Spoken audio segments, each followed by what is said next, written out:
du débrief en bref. Bienvenue à vous. Si vous n'êtes pas abonné, abonnez-vous, commentez, likez. Place au débrief du match Real Madrid-Levante. Le match a commencé avec un Levante assez entreprenant, qui a pressé le Real dans son camp. Et de là, il y a eu à un moment donné un contre de Hazard. Je me suis dit peut-être que Hazard va se réveiller. Un contre bien emmené par Hazard, qui a essayé de croiser une passe pour Benzema, et Benzema qui n'a pas réussi, qui a frappé sur le goal et contré, bon bref, 6 mètres à la fin. Donc voilà, et juste après, je sais pas ce qui s'est passé, le Real était dans le camp adverse, mais moi je comprends pas. Militao, Varane, toute la défense, bref, toute la défense de Real était dans le camp adverse. Ça veut dire, même pour jouer un hors-jeu, tu peux pas jouer un hors-jeu. Si tu es dans le camp adverse, tu peux pas avoir jeu. En 2 touches, Levante a réussi à déstabiliser, à laisser un attaquant partir tout seul.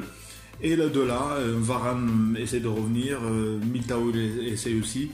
Et voilà, ce qui s'est passé, Militao qui touche le joueur et le joueur tombe. Donc automatiquement, carton rouge.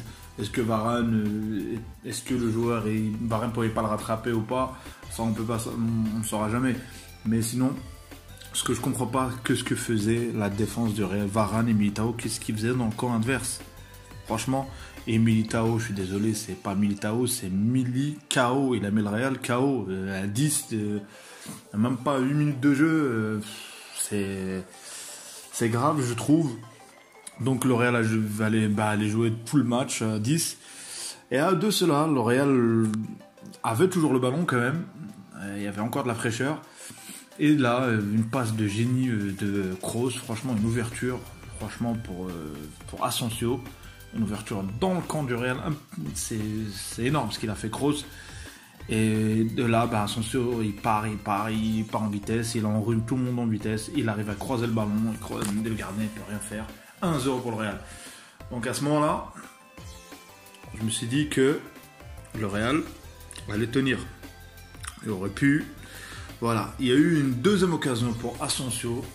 Et franchement, s'il mettait celle-là, s'il ne rate pas sa frappe sur cette action, je pense que le Real aurait gagné le match. Honnêtement. Donc c'est ça qui est surprenant dans le football. Après ça, le Levante a essayé de pousser. Juste avant, ils avaient 2 occasions. Et voilà, le but, un beau but franchement de Levante. Franchement, en plus, voilà. C'est terrible, mais bon.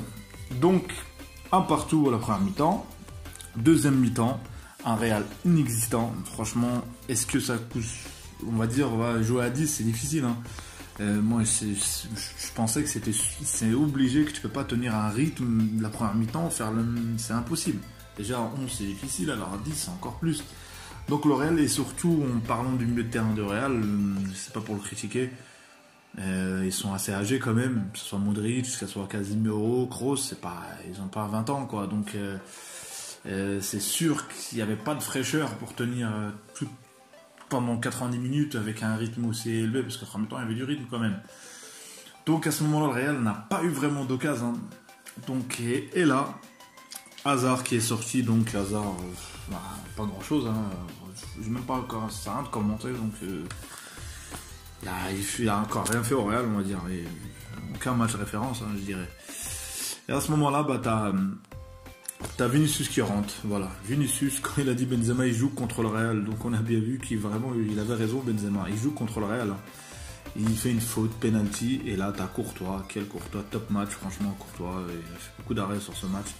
Et là je me suis dit peut-être que voilà, le Real va s'en sortir, peut-être même par chance, une balle, un coup franc, un corner, bref, le Real peut peut-être gagner ce match. Et non, un corner qui a été joué à 2. Et à ce moment-là, le ballon il vient vers l'attaquant qui a raté le penalty. Et Modric aurait pu anticiper. Et là, c'est comme si c'était un penalty. La balle qu'il a reçue, c'est un penalty. Donc, voilà. Et là, le 2-1.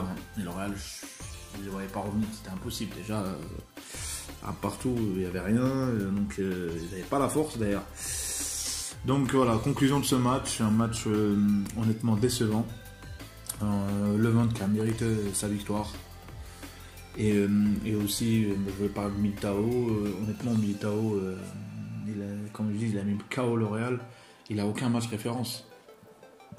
Et ce mec-là, honnêtement, ça fait peur, quoi. C'était au Real Madrid, il faut se réveiller un peu. Vinicius, comme d'habitude, il rentre et il rate ses passes, il veut dribbler tout seul, bref. Rodrigo, ça aurait été un peu mieux. Il y avait beaucoup de blessés au Real Madrid, faut dire. Carvajal, bon, il y en avait plein en tout cas. Sur la faute aussi de Militao, Ramos, peut-être qu'il aurait commis la faute, mais il n'aurait pas eu le rouge. Ramos est très très malin.